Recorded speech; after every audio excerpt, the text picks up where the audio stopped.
Wildfires can cause several $billion in damage and economic costs while upending people's lives. Hey, it's Mike Walker. Today we're going to look at why wildfires are more intense than ever before. Wildfires can start naturally from lightning strikes and volcanic eruptions under certain weather conditions when there is enough ignitable material, referred to as fuel. According to the Congressional Research Service, between 2018 and 2022, 89% of wildfires are started by humans in the United States. This is due to discarded cigarettes, unattended campfires, burning debris, or equipment malfunctions such as downed power lines or gas leaks. The effects of human development have increased the likelihood of fires. In the late 1800s, annual grasses were planted primarily by European settlers, in part because of their quick maturing to feed livestock. These catch fire more easily because of their fine textures and early maturing. Over time, these spread and in many cases outcompeted native species. A 2006 study found that 11% of grasses are non-native. Grazing on federal lands has also diminished significantly over the decades, which has reduced the natural amount of fuel consumption.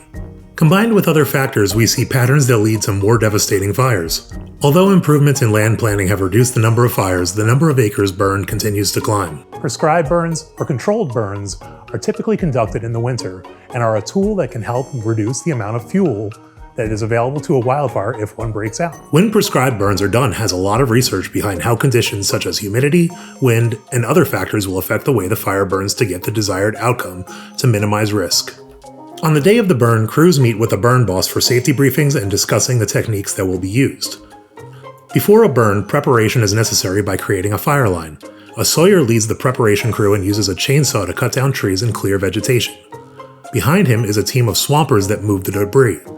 Next, hand tools are used to help clear large debris, and finally a person with a backpack air blower moves remaining small debris out of the way. There are several firing techniques, with the four most common being backing, strip heading, flanking, and ring. Some burn faster or hotter than others, and land layout comes into consideration. Backing fires are the safest techniques since they move into the wind and are the slowest spreading with shorter flames and less intensity. Heading or strip head fires are a series of lines of fires burning into each other perpendicular to the wind or slope. This travels faster and is used when more fire intensity is needed when compared to the backing technique. Flanking fires are set with lines directly into the wind and burn parallel to the wind and are used to connect a backing fire to a head fire. Ring fires are often used when there is a pile of debris which can have a high intensity. It draws in from all sides, creating a convection column. Often we see multiple techniques used together. A backing fire is the safest to start creating a wider fire break, where head and flank fires may be used for containment and desired intensity. A drip torch is used to ignite fires by dripping a flammable liquid mixture into the desired pattern. As the fire spreads, the burn boss relays information about the fire to the communication officer, who monitors wind conditions to make any corrections needed, while crews use tools and water to ensure the fire progresses as intended. Finally, at the end of the fire, a suppression team puts out any lingering fires.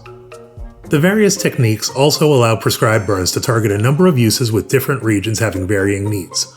Unfortunately, there are some places where prescribed burns may not be beneficial. Southern California found after 20 years of prescribed burns in certain areas that they did not improve conditions. This is due primarily to the chaparral in the region that are hardy and less likely to burn. When removed physically or via burns, non-native weeds that are more flammable grow in their place. Fire breaks can contain fire within areas during low wind conditions. However, when wind picks up, embers can jump across the fire break.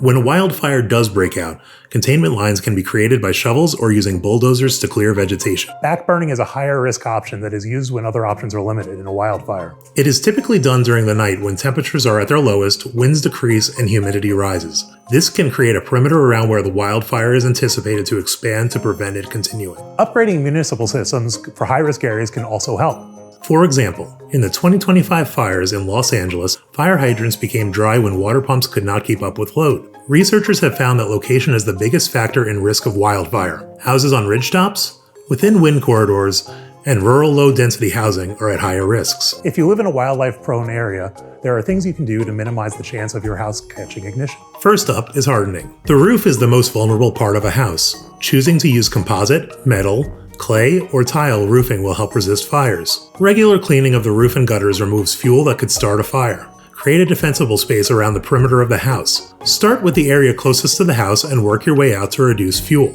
This can include dead branches, leaves, and combustible mulch that embers could ignite. Plant selection and spacing between shrubs and trees helps slow wildfire spread. This can make a huge difference as seen here in this time lapse, simulating fire with wind conditions coming towards the house. You can learn more details about what you can do at readyforwildfire.org. The solution is complex and involves everyone collaborating. Keep in mind, again, 89% of wildfires are started by human factors. Thanks for tuning in. I would love to have you join in and help this channel out. I've got a Patreon started. The link's below here. Please join. There's going to be a lot of cool stuff coming on this channel. And you can see the video that we did earlier this week about eliminating range anxiety with electric vehicles. See you guys soon.